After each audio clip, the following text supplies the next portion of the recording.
Hello and welcome into the Lone Star Varsity Coaches Show. I'm Mike Graham, joined today by Coronado head coach Seth Parr. Coach Parr is the head man, obviously, of the 8-0 Mustangs and picking up traction in the polls after a 55-21 win against Lubbock-Cooper on Friday night. This show is brought to you by the University Medical Center and powered by our friends at AJ Media. And Coach, just tell me about what that win did for your program. Obviously, kept ahead of everyone in the standings by a game.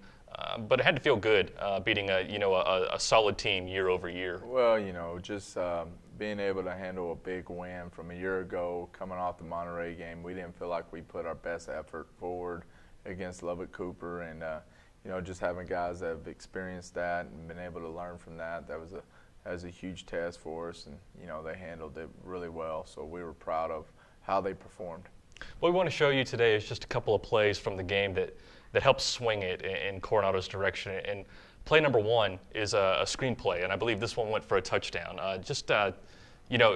Before we roll through it, just kind of just show what kind of you're showing the Cooper defense and then what's going to happen. Well, one, we got an onside kick. They onside kick, so we got the ball around midfield. I think we were up 14-7 here, so they tried to get an onside. From there, we knew we are not very heavy on screen on first down, so it's first down. If you see up there, it's 1st and 10. We had planned on calling a lot of screens.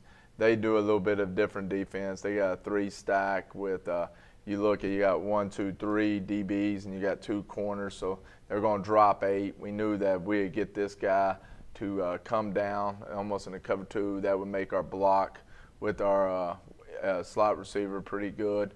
We show pass. These guys get up, run a lot of games a lot of times with their front 3, and we felt like if they can run a game, we can get our offensive linemen, who are pretty big cats, out there and be able to get a convoy for the wide receiver. Yeah, Cooper's defense was kind of interesting in this game because there were times in the pre-snap it seemed like there were 8 guys that were just lined up in a line, and then they'd when they sensed that it was getting closer to the snap, kind of fall into what they were trying to accomplish on the play. Yeah, what they like to do is, we got indicators, so as soon as a quarterback or sometimes it's a tap, they know they can line up, not give up their coverage, and then be able to, when the indicator happens, they can go on to it. So confuses quarterbacks, confuses offensive lines, receivers quite a bit.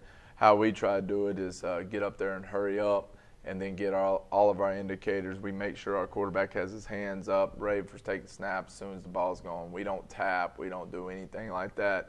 The center will call the snap count, and then we're off and going. And you wanted to especially hurry in this game just so that they would show you what they were trying to do instead of sitting back and kind of. Well, when they don't try to show their hand, or they got a lot of stunts or a lot of coverages they're playing, we'll speed up the tempo so they'll have to go to one coverage or one front, and and then just try to, once we catch them in something, we try to hurry it up and stay with that play. So this ball is going to go to Blair Cunner, and I believe he's at the top of the screen.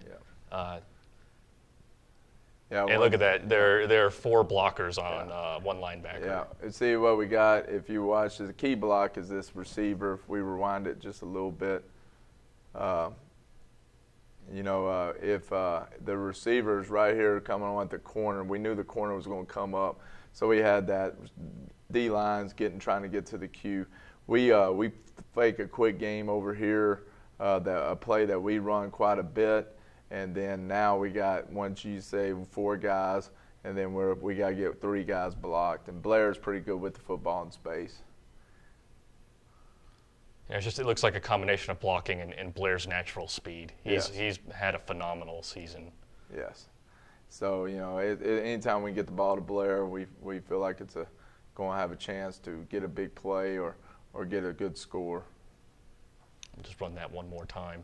So that was a 1-play drive off of a onside kick, and then so now we went up 21-7. We felt like we stole the momentum back. Yeah, that they used on that drive. How inflating was that for the team? And contrarily, if you were on Cooper's sideline, how deflating would that be? You've gone for the onside kick, trying to tie the game. Yeah. 1 play later, you're down 2 possessions and right back where you started. I've been a part of that. When we try to do it, you just did something good, and you want to carry that momentum, and then all of a sudden it's just taken away from you. So Just got to go answer it the next time. It is pretty, you're thinking you're getting closer, and then all of a sudden something happens. So, it's important to always answer scores, and that's what we try to talk about. Now, play number 2 came a little bit earlier in the game. In fact, just barely before that play. I believe you have opened the game with a touchdown, and this is Coronado's first drive of the game, and they're facing third down, and it's a passing play, but it didn't work out as planned. Yeah, it's Cooper's first time. We just got to score. We got 3rd and 3. 3rd and 3 is always tough to get because you got run or pass. As an offensive coordinator or offensive guy that we struck our game plan. 3rd and 3 is something that we always pay attention to. This week we decided to go a cover 3 look, keep 6 guys in the box, have some run support. We wanted to press their number 2 receivers. A lot of times teams don't do that. We wanted to screw down with them because they're real heavy on screens, and we can get out there and we're going to carry verticals. So now we're in 1 high. You probably hadn't seen us in this that much. We usually play 2 high in a cover 2 look. So we felt like our 4 offensive linemen can always bring good pressure. I think Miguel right now is leading the state in sacks, and DJ Davis is, I think, number 4 in the state. So we feel pretty confident with our our defensive line right here. So what I'm picking up is that every game you're trying to break old tendencies. We do a lot. Defensively we try to stop their best plays. Offensively, we'll look at tendencies as our tendencies as one aspect, but we're going to ultimately try to look at what they're trying to take away and see what we can do to give us free plays. That's what we're going to look for. To give it away, this was going to be a passing play, yeah. And we'll see what happens.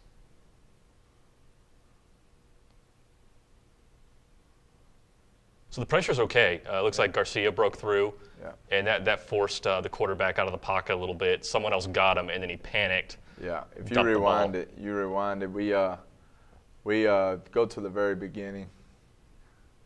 I think on D-line, just by alignment, what we try to do is get Miguel in a one-on-one. We put him in a 3, so he can't get help from the center. We moved our defensive, I think this is DJ Davis. We put them on the same side. So when they vertical set, if you can go to the slow-mo fast forward, all right, when he gets the snap, they're going vertical set. They've done a really good job improving their offensive line. Miguel bull rushes him and was able to get him off, but now here comes our rest of our D-line. Plays extended. He tries to throw it away. We have somebody in the flats as our inside linebacker, and he was able to get a good block right there. Once the play has happened, we teach our guys how to turn a defensive play into an offensive play, and they did a really good job with that. I'm guessing the quarterback just got nervous and didn't see the linebacker. He saw color, and he's trying to get rid of it. You don't want to have bad play. If you look right here, we're carrying their number 2. He's looking. He gets flushed. Now he's coming back probably to his scramble rules.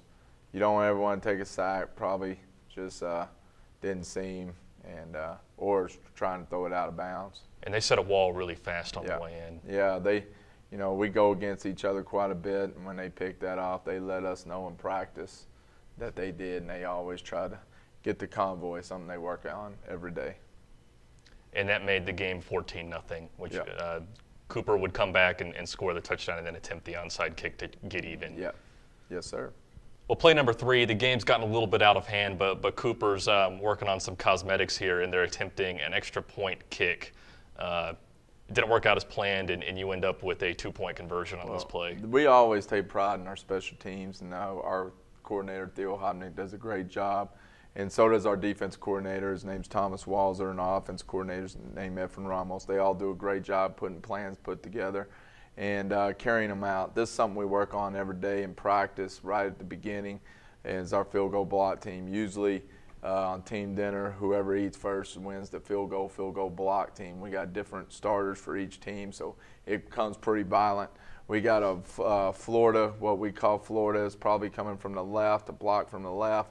We overloaded it. We get the block. We block it up the middle, get the block, and then the bounce back goes to Miguel. Usually it's supposed to bounce back to to our corner, Jeffrey Davis. You can't have two guys going off the same edge. They collide. So this is our block side. This is our return side, but it just happened to bounce in Miguel's hands. And like, you know, what Brian said, if there's a D-line or O-line and get the ball, they're not going to give it up. Absolutely. His mind was score, and it was a good momentum boost for us. You know, got us out. I think we got inside the 20 or 15 twice and fumbled the football twice. So, you know, we felt like we should have been well in control of the game, and we were. But, you know, this was a good, you know, get back into it and momentum boost. Before we run the play, just how much more difficult has it become in recent seasons when you can't cover the deep snapper? Did that change anything? Yeah, that's probably one of the best changes that they had is, you know, deep snapper doesn't need to worry about getting killed if he's snapping the ball. So it hadn't really changed much. We just we're off to the side. Really hadn't changed much, you know, other than we used to put somebody right in front of him, put our hand down where he can't lift the ball. Mm-hmm. That's a good little trick, and that causes a lot of snappers. If you're bad, we'll do that. You know, so if we're looking at the snapper's not very good or he picks it up, we'll just set somebody right in front of the center so he can't do it, and it freaks a lot of them out. Good trick to the trade. All right, let's run the play.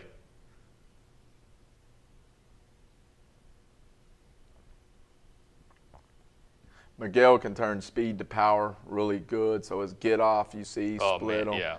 And then he got the block. You know, we try to block up, and then all of a sudden, you know, there's a lot of people involved in here. We get the block right here. He misses the tackle. Now we got that convoy we're talking about. Now you get to see a little bit of Miguel's speed. It's 6-1 right now on the run back. Yeah, we take pride into it. We're hoping we're saying nobody block. You see the offensive linemen loving it. You know, they love Miguel, hate him in practice, but love him in the games. And everybody just gets real excited, you know. And let's just run that at regular speed this time. I mean, it looks like 4 defensive linemen won their battles on this play. Yeah, it wasn't just one guy. It's 3 or 4. You see, rewind it. If you don't mind, I'm sorry. I'm in a coaching mode. But we get a good solid hit on this guard, as you can see there, and then you can get the pressure up the middle. And he's gone. And really, I felt like that was when the game officially ended. Yeah, you know, it was only 2 points, but you know that's the best 2 points we had all day. So it's a good little. Anytime you get somebody, you see this guy, he probably outran it, but he's supposed to be able to get the block. We worked this before every game. And so a little luck involved, obviously, with any 2-point run back, because someone missed a tackle to get that thing started. Yeah, you know, we don't say it's luck. We say you got to bring us down. You know, that's in the weight room, speed to power. That's what we talk about, speed to power. Coronado's next district game, and as it tries to remain ahead of the pack, is against Lubbock High on Thursday evening at 7 p.m. at Lowry Field. And you have to feel like you're facing a pretty desperate Lubbock High team at this point, trying to get back into this thing. You know, we got, you know, it's a rivalry. We got grades this week, a lot of stress going on. We got grades, so we're trying to, you know, make sure everybody, we're on a 5-week grading period, even though it's 6 weeks. Figure that out in school. You know, we're in the 6 weeks, but it's really 5. I don't understand that, but we're trying to get all that put together, plus play a football game, make sure we're all eligible. So there's a lot of stress going on this week, then dealing with weather, and you know, so we'll be glad to get to the game so we can get these grades and get everything and start looking forward to moving on to the next part of our season. So we know that this game's part of a district championship, or at least a share of it, so we can win a gold trophy this week, and we're excited about that opportunity. He's Coronado's coach, Seth Parr. We really appreciate you guys stopping by the Coaches Show. It was brought to you by the University Medical Center and powered by AJ Media. We'll see you next week.